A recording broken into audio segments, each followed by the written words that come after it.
तो जुरेल और सरफराज ये दोनों खिलाड़ी पहले टेस्ट मुकाबले से रहेंगे बाहर। पहला टेस्ट मुकाबला नहीं खेलेंगे ध्रुव जुरेल और सरफराज खान। आखिरकार क्यों मैं ऐसी बात कह रहा हूं और कैसे टीम मैनेजमेंट का एक बड़ा फैसला ध्रुव जुरेल और सरफराज खान के प्लेइंग 11 में जगह बनाने पर भारी पड़ गया है। क्या है वो पूरी कहानी, वो कौन सा फैसला ऐसा किया गया था जिसकी वजह से ये दोनों खिलाड़ियों को पिछले सीरीज में अच्छा करने के बावजूद भी इस बार बांग्लादेश के खिलाफ पहले टेस्ट मैच में मौका नहीं मिलेगा। ये सब कुछ आपको हम इस वीडियो में बताने वाले हैं, तो वीडियो को पूरा देखिएगा। पसंद आए तो लाइक कीजिएगा, शेयर कीजिएगा दोस्तों में, और चैनल पर पहली बार आए तो क्रिक रोस्ट की फैमिली में सब्सक्राइब बटन दबा करके अभी शामिल हो जाएगा। चलिए वीडियो को शुरू करते हैं।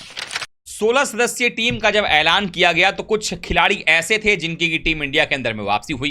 कुछ खिलाड़ी ऐसे थे जिनका कि दिलीप ट्रॉफी परफॉर्मेंस से कोई लेना देना था नहीं, वो अच्छा करते तो भी टीम में आते, नहीं अच्छा करते तो भी टीम के अंदर में आते। अब इसी क्रम में आपने देखा कि 16 सदस्यीय टीम के अंदर में अगर यश दयाल को हटा दिया जाए, जो कि आए हैं खेलने के लिए 16 सदस्यीय टीम में, उसके अलावा जो 15 खिलाड़ी हैं ये वही 15 खिलाड़ी हैं जिनके बारे में हम सबको पता था कि ये टीम के अंदर में तो आएंगे ही आएंगे, और वही सिलेक्शन हुआ है। कोई सरप्राइजिंग एलिमेंट देखने को यहां पर दयाल के अलावा नहीं मिला है।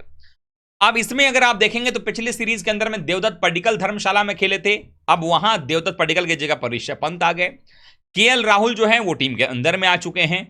अब केएल राहुल बाहर थे चुकी तो पाटीदार की जगह पर केएल राहुल को एंट्री मिल गई यहां पे। लेकिन जब ये 15-16 की जो टीम चुनी गई है, इनमें से जब हम 11 की बात करते हैं ना, कि जब 11 बनाया जाएगा और ये हम कहते हैं कि भाई इस 11 के अंदर में ये प्लेयर खेलेंगे, टॉप 3 या टॉप 4 ये होगा, 5-6 पर कौन बैटिंग करेगा, ये सब बातें कर रहे हैं। तो इस बीच में ये सवाल आ रहा है कि नंबर 5 पर तो पंत खेल लेंगे, 6 नंबर पर तो भाई फिर केएल राहुल आएंगे, तो सरफराज और जुरेल दोनों को बाहर बैठना पड़ेगा। तो कई जगहों पर यह सवाल है कि सरफराज खान के साथ में क्या ये इनजस्टिस नहीं होगा, क्या ध्रुव जुरेल के साथ इनजस्टिस नहीं होगा, जिस खिलाड़ी ने लगातार 3 टेस्ट मैचेस के अंदर में बेहतरीन तरीके से बल्लेबाजी की, विकेट कीपिंग कमाल की, वैसे विकेट कीपर में जहां गेंद कभी नीचे रह रही थी कभी ऊपर जा रही थी, असमतल उछाल वाली विकेट्स थी। रांची टेस्ट वाला आपको याद ही होगा किस तरीके से जुरेल ने अपनी पारी से टीम को संभाला था, मैच जिताया था, हर जगह अच्छी बल्लेबाजी करके दिखाई थी उन्होंने।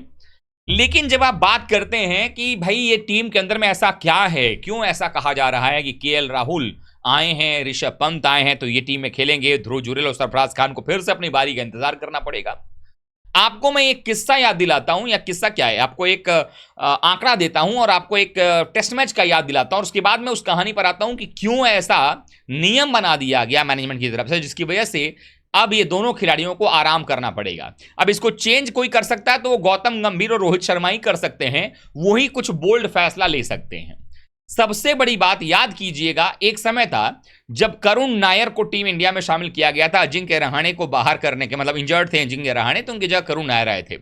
इंग्लैंड का वो टेस्ट मैच था, आपको याद होगा 300 रन बनाए थे करुण नायर ने, और ये वही टेस्ट मैच था जिसमें भी केएल राहुल ने भी दोहरा शतक या 190 के आसपास बनाए थे उन्होंने उस मैच के दौरान। अब आप देखें कि करुण नायर को अगले टेस्ट मैच में जैसे ही अजिंक्य रहाणे आते हैं उनको बाहर कर दिया जाता है, और उसके बाद करुण नायर का हम सबको पता है इतिहास कि भाई कभी भी टीम इंडिया में वापसी नहीं कर पाए। उस समय एक्सक्यूज ये दिया गया था कि भाई अजिंक्य रहाणे टीम के अंदर में सेट प्लेयर हैं और वो चूंकि आ गए हैं, इंजर्ड थे, तो भैया उनकी जगह पहले बनती है। वो जो एक नियम है वही नियम ऐसा है जिसकी वजह से आज के हालात के अंदर में चाह करके भी आप सरफराज खान को या ध्रुव जुरेल को टीम में सेट नहीं कर पा रहे हैं, क्योंकि आपको 5 गेंदबाज तो प्रॉपर चाहिए ना, 5 गेंदबाज आपको खिलाने हैं। अब 5 गेंदबाज में आपको 3 स्पिनर आप खिलाएंगे, और तीनों स्पिनर जो है आपके बल्लेबाजी कर लेते हैं, चाहे आप अश्विन की बात कर लीजिए, चाहे आप जड्डू की बात कर लीजिए, चाहे आप कुलदीप यादव की बात कर लीजिएगा। अब ये तीनों बैटिंग कर लेते तो आपको एक अतिरिक्त बल्लेबाज की आवश्यकता भी नहीं है, तो 6 बल्लेबाज काफी हैं। 2 पेसर तो किसी भी हाल में आपको चाहिए होंगे नई गेंद से बॉल डालने के लिए, या बीच बीच में चेंजेस अगर होंगे, रिवर्स स्विंग अगर होता है तो ऐसे में 2 गेंदबाज आपके तेज हो गए, 3 हो गए आपके स्पिनर। और अगर इसमें भी देखा जाए कि सिर्फ 4 ही गेंदबाजों को अगर आप लेके खेलते हो तो एक एक्स्ट्रा बल्लेबाज खिलाने की जगह पर टीम मैनेजमेंट प्रीफर ये करेगी कि भाई एक हम गेंदबाजी खिला लें जो कि बैटिंग भी कर रहा हो। तो ऐसे में कुलदीप यादव भी आपके पास में है, आपके पास मौका है कि भाई अक्षर पटेल को भी अगर आप चाहो तो इनमें से किसी एक को बिठाकर आप खिला सकते हो। 4 स्पिनर अपने टीम में चुने हुए हैं, लेकिन ध्रुव जुरेल और सरफराज खान इनको क्यों नहीं मौका मिल रहा है? दरअसल बहुत पहले एक मैनेजमेंट ने तय कर लिया था कि चाहे कोई भी खिलाड़ी टीम के अंदर में आता है, वो चाहे कितना भी बड़ा रन क्यों ना बना दे, कितना भी अच्छा उसका सीरीज क्यों ना चला जाए, जिस खिलाड़ी की जगह पर वो टीम के अंदर में आ रहा है, और अगर वो खिलाड़ी टीम के अंदर में आता है तो पहले उस खिलाड़ी को मौका दिया जाएगा, और अगर वो खिलाड़ी फिर से खराब खेलता है तो उसकी जगह पर दूसरे प्लेयर को मौका मिलेगा। अब यहां पर कई सारे लोग सवाल कर रहे हैं कि भाई केएल राहुल का परफॉर्मेंस तो कुछ खास नहीं था, लेकिन अगर आप याद करें केएल राहुल ने इंग्लैंड सीरीज में चोटिल होने से पहले 86 की पारी खेली थी, उसके पहले अफ्रीका में शतक की पारी खेली थी, लगातार अच्छा परफॉर्मेंस था। लेकिन सरफराज खान की क्या गलती इसमें? सरफराज खान ने तो आकर के रन बनाया, अपने आप को साबित किया। ध्रुव जुरेल की क्या गलती, जिन्होंने कराची टेस्ट मैच आपको बचाया ही नहीं, जिता करके दिया। ध्रुव जुरेल ने उसके बाद भी मैच जिताए। तो ये दोनों प्लेयर्स अब इस समय बेंच पर बैठने के लिए इसलिए मजबूर हैं क्योंकि जुरेल किसकी जगह पर आए थे, अगर आपको याद हो, केएस भरत की जगह आए थे। केएस भरत किसकी जगह बैटिंग कर रहे थे? पंत की जगह पर। अब पंत आ गए हैं तो पंत की जगह यहां पर अगर जुरेल की जगह भरत भी होते तो भी बाहर बैठना पड़ता, इसलिए ऋषभ पंत को तो आप ऑटोमेटिक चॉइस समझिए कि वो खेलेंगे। रही बात ध्रुव जुरेल की, आपके उनकी सरफराज खान के, अब सरफराज खान एक ऐसा केस है जहां पर कि आप कहें कि सरफराज खान को मेरी नजर में मौका मिलना चाहिए टीम के अंदर में।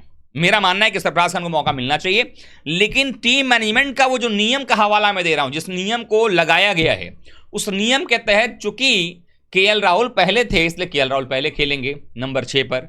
नहीं तो आपके पास तो 5 पर पंत और 6 पर सरफराज, या 5 पर सरफराज 6 पर पंत होते, वो होता हुआ नजर नहीं आ रहा है। लेकिन अब इसको तोड़ने का एक ही तरीका है कि अगर इस टेस्ट मैच के दौरान आप गौतम गंभीर को देखें या रोहित शर्मा को देखें, अगर ये चाह दें कि नहीं हमें जो है अब मौका एक यंग प्लेयर को देना है, हमें मौका पहले सरफराज खान को देना है जो कि बड़े पॉजिटिव माइंडसेट में हैं, जो पेसर्स को अच्छा खेलते हैं, स्पिनर्स को अच्छा खेलते हैं स्पेशली, तो इन कंडीशंस में जबकि बांग्लादेश के पास अच्छे अच्छे स्पिनर्स होंगे, वहां सरफराज खान ज्यादा बेहतर ऑप्शन हो सकते हैं, तो वो उनको मौका दे सकते हैं। अब जुरेल और पंत में तो अगर पंत को मौका मिलेगा तो जुरेल को बाहर बैठना पड़ेगा, लेकिन इन दोनों में से किसी एक को तो बाहर बैठना तय है, और संभावना जो दिख रही है मैनेजमेंट की वो यही लग रहा है कि दोनों को बाहर बैठना पड़ेगा अनफॉर्चुनेटली, क्योंकि बाकी प्लेयर्स के जो स्लॉट हैं बिल्कुल फिक्स हैं। रोहित जायसवाल 3 पर गिल, 4 पे विराट, 5 पे पंत, 6 पर या तो सरफराज खिलाएंगे या तो केएल खिलाएंगे, ये 6 हो गए। अब 7वें नंबर पर आपके ऑलराउंडर आने शुरू होते हैं, 7, 8, 9 आपके ऑलराउंडर के हैं। 7 पे जडेजा, 8 पे अश्विन, 9 पे कुलदीप, थोड़ी बैटिंग कर लेंगे, बॉलिंग तो है ही उनके पास में, और 2 आपके पास में पेसर हो गए, बुमराह, और साथ में सिराज को खिला लीजिए, चाहे आकाशदीप को खिला लीजिए। इसीलिए सवाल आ रहा है कि आखिरकार ये जो गलती है, क्या परफॉर्मेंस करने के बाद भी टीम में ना चुना जाना, 15 के बाद 11 में ना लेना, किसकी गलती है? क्या सरफराज खान को मौका नहीं मिलना चाहिए 11 के अंदर में? क्या ध्रुव जुरेल को मौका नहीं मिलना चाहिए? लेकिन फिर वही सवाल आता है कि अगर इन दोनों को मौका मिलेगा तो टीम के प्लेइंग 11 से किसको बाहर बिठाया जाएगा? ऋषभ पंत तो खेलेंगे क्योंकि ऋषभ पंत का पास्ट रिकॉर्ड टेस्ट का बड़ा कमाल का है, लेकिन एक खिलाड़ी केएल राहुल जिन पर तलवार लटक रही है वो ये कि अगर केएल राहुल परफॉर्मेंस नहीं करते हैं इन 2 टेस्ट मैच सीरीज के अंदर में, तो हो सकता है कि आपको ध्रुव जुरेल या सरफराज खान आपको खेलते हुए दिखाई दे दें। लेकिन एक बात तो तय है कि जुरेल और सरफराज खान को आप अननोटिस नहीं जाने देंगे। दोनों खिलाड़ियों ने जब मौका मिला है परफॉर्मेंस अच्छा किया, बल्ले के साथ में बड़ी कमाल की बैटिंग करके दिखाई है, और आने वाले समय में इन दोनों खिलाड़ियों का जलवा दुनिया देखने को तैयार होगी। आप भी देखेंगे, हम सब देखेंगे। आपको क्या लगता है टीम में क्या परिवर्तन होना चाहिए, और क्या वो जो नियम है एक तरीके से मैनेजमेंट का कि जो खिलाड़ी खेल रहा है और उसकी जगह पर कोई आके अच्छा भी करता है और दूसरा खिलाड़ी आता है तो उसको बाहर जाना पड़ेगा, उसको बदलने की आवश्यकता है या नहीं? कमेंट कर बताइएगा। वीडियो को लाइक कीजिएगा, शेयर कीजिएगा, और चैनल पहली बार आए हैं तो क्रिक रोस्ट की फैमिली में सब्सक्राइब बटन दबा करके अभी शामिल हो जाइएगा। मिलते हैं किसी और वीडियो के साथ, तब तक के लिए आप सभी का बहुत बहुत धन्यवाद। थैंक यू सो मच दोस्तों।